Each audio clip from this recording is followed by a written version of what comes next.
அட தமிழ் சினிமாவில் கூட இப்படி ஒரு ஃப்ரெண்ட்ஷிப் இல்லைங்க. ஆனால் தமிழா ஷோவில் இப்படி ஒரு ஃப்ரெண்ட்ஷிப் இருக்குது. என்னடா இவன் இப்படி ஓவர் பில்டப் பண்ணி பேசுகிறான்னு தான் நினைக்கிறீங்க.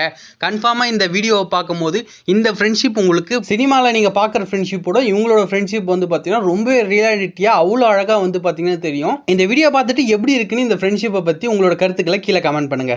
நீங்க யார் ஃப்ரெண்ட்? அவங்க சார் விஜய் ஃப்ரெண்ட். ஓகே, எத்தனை வருஷம் ஃப்ரெண்ட் நீங்க? நாங்க சின்ன வயசுல இருந்து ரொம்ப ஃப்ரெண்ட் சார். ஓகே, ஸ்கூல் படிச்சது காலேஜ் எல்லாமே நாங்க எல்லாம் ஒண்ணா படிச்சது தான் சார். இவங்க எல்லாமே ஒரு ஹாப்பினஸாக நிறைய விஷயங்கள் ஷேர் பண்ணாங்க. பட் இவங்களுடைய ஸ்டோரி சொல்ல போனால் ரொம்ப கொஞ்சம் சேடாக இருக்கும். என்ன விஷயம்னா, ஸ்டார்டிங் பார்த்தீங்கன்னா கண்டிப்பாக ஸ்கூல் ஃப்ரெண்டு. அவங்களுக்கு வந்து லவ் மேரேஜ். இவங்க தான் அவங்க லவ் வந்து சேர்த்து வச்சது, அவங்களுக்கு வந்து எல்லாமே பண்ணது எல்லாமே இவங்க தான். பட் என்னன்னா, ஒரு 6 மந்த்தில் வந்து பார்த்தீங்கன்னா அவங்களுக்கு இடையில ஏற்பட்ட சில பிரச்சனைகளால இவங்க 2 பேருமே பேச முடியாமல் போயிடுச்சு. கிட்டத்தட்ட ஒரு 3 இயர்ஸ் வந்து இவங்க பேசிக்கவே இல்லை. என்ன ஆக்சுவலா என்ன பிரச்சனை? லவ் மேரேஜ் தான் சார். அவங்க ஃப்ரெண்டு என்கிட்ட ஃபர்ஸ்ட் இன்ட்ரோடியூஸ் பண்ணாங்க. லவ் பண்ணும்போதே ஃப்ரெண்டுன்னு சொன்னாங்க. ஆனால் போக போக பார்த்தீங்கன்னு சொன்னா பொண்ணுங்களுக்கே உள்ள ஒரு பொசசிவான கேரக்டர் பொண்ணுங்களுக்கே நார்மலா இருக்கும். இவங்க எப்படின்னா எனக்கு ஈக்குவலா அவங்கள பார்த்தாங்க.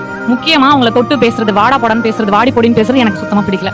இன்னொரு முக்கியமான விஷயம் என்னன்னா, லவ் பண்ணும்போது ஓகே சார், அப்ப கூட எனக்கு தெரியாது, வேற வேற வீட்டுல இருந்தோம். மேரேஜ் பண்ணியும் பாத்தீங்கன்னா காலையில பண்ற ஃபர்ஸ்ட் மெசேஜ் அவங்க மெசேஜா தான் இருக்கும். வாட்ஸ்அப் ஓப்பன் பண்ணாலே குட் மார்னிங் அவங்களோட தான் இருக்கும். அது நைட்டு தூங்கும்போது குட் நைட் அவங்களோட தான் இருக்கும். ஓப்பன் பண்ணும்போதே அவங்க கிட்ட பேசிதான் எழுந்திருப்பாங்க, தூங்கும் போதே அவங்க கிட்ட பேசிதான் வைப்பாங்க. மாடி போடின்னு பேசுறது, இவங்க வந்து அடிக்கிறது, அவங்க இதை சாப்பிட்டு இருந்தா தட்டுல வந்து எடுத்து சாப்பிடுறது, அது நான் தானே சார் சாப்பிடணும். அது மாதிரி நீங்க முன்னாடி இருந்துக்கோங்க. அதை பத்தி நான் உங்களோட பாஸ்ட் பத்தி நான் கேட்கவே இல்லை. நான் வந்துட்டேல, அந்த பிளேஸ் எனக்கு தானே. சோ அதெல்லாம் வந்து நான் அவாய்ட் பண்ணிக்கங்கன்னு சொல்லி சொன்னேன். ஆனா அவங்க அவாய்ட் பண்ணிக்கல. நான் ஒத்துக்கிறேன் சார், என்னால வந்து அவங்க ஒரு 3 இயர்ஸ் பிரிஞ்சிருந்தாங்க. மேரேஜ் ஆயிட்டு ஒரு 6 மந்த்லயே நான் தான் அவங்களை பிரிச்சுட்டேன்னு வச்சுக்கோங்களேன், பிரிச்சுட்டேன். ஆனா அவங்களுக்கு மேரேஜ் ஆகி 2 இயர்ஸ் கழிச்சு வந்துட்டு அவங்க வீட்டுக்கு வந்தாங்க. அவங்க பாப்பா காது குத்துன்னு சொல்லி இன்வைட் பண்ண வந்தாங்க. நாங்களும் வந்து போனோம். அந்த ஃபங்க்ஷன் டேட்டு டைம் இடம் அது மட்டும் தான் நான் இன்விடேஷன்ல பார்த்தேன்.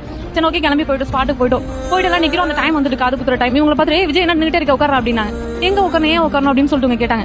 என்ன சொல்றேன், நீ இன்விடேஷன் பார்க்கல, உன் பேர் தானே தாய் மாமன்னு சொல்லி போட்டுருங்க அப்படின்னு சொன்னாங்க. அந்த மொமெண்ட் வந்து உண்மையா சொல்றேன், நான் ரொம்ப எப்படி சொல்றேன்னு தெரியல, எக்ஸ்போஸ் பண்ண தெரியல. சிறுபால் அடிச்ச மாதிரி இருந்துச்சு எனக்கு. இவங்க ரிலேஷன்ஸ் போய் பிரிச்சிட்டோமேன்னு சொல்லிட்டு ரொம்ப சங்கடப்பட்டேன் நான். அவ்வளவு கஷ்டமான சூழ்நிலை. நிறைய டைம் நான் வந்து உஷாட்ட கேட்டிருக்கேன். மறுபடியும் இந்த இடத்துல எல்லாருக்கும் கேட்கிறேன், சோ சாரி உஷா, நிறைய டைம் தெரிஞ்சோ தெரியாமல நான் ஹர்ட் பண்ணிருப்பேன்.